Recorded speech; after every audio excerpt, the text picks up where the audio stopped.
When it comes to purchase of animal products, only consequences matter.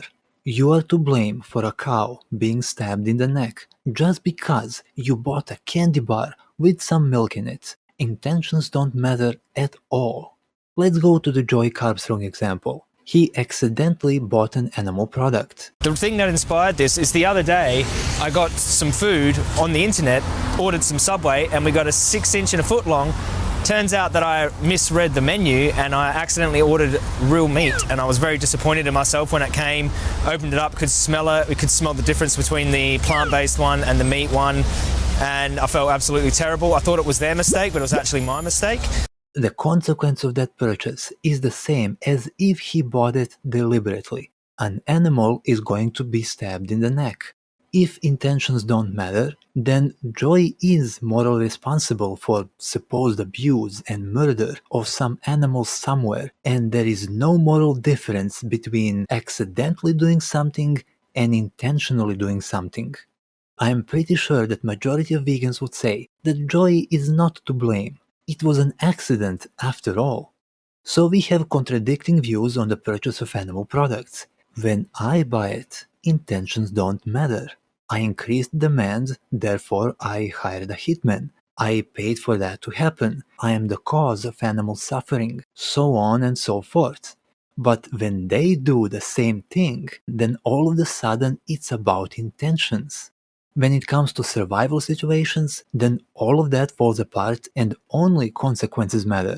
Killing animals for their body parts, which is 100% intended, is not morally an issue to many vegans because some consequence, like their survival or what they can do if they survive. That's now what matters. But there are times they take intentions to matter, yet again. For vegans, it's not wrong to kill animals when driving cars, growing crops and such, because that's unintended, or in other words, indirect or non-exploitative.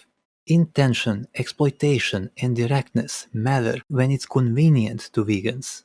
Then we have mixed messages like this one. And I realised that I preached loving animals and I hate people that commit cruelty to animals, but at the same time I was guilty of paying for people to inflict cruelty on animals, and that's how I kind of came to the realisation that veganism for me was the only way I could morally align my actions with my morals.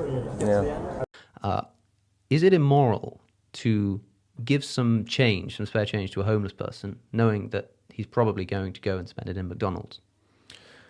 No, I don't believe it's immoral.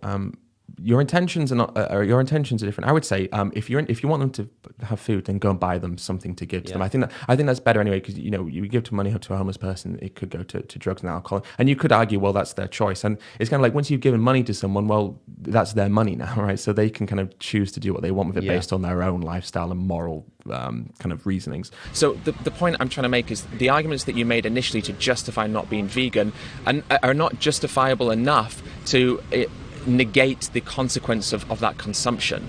At first, it's about consequences. He was guilty of cruelty just because he bought animal products. Then it's about intentions and not about consequences. The money is no longer yours and it's on other people what they decide to do with it. But then he regressed back to consequences. Vegans flip-flop between intentions and consequences, depending on what is more convenient to them. But they can't have it both ways. They have to bite one bullet. So which one is it? Intentions or consequences?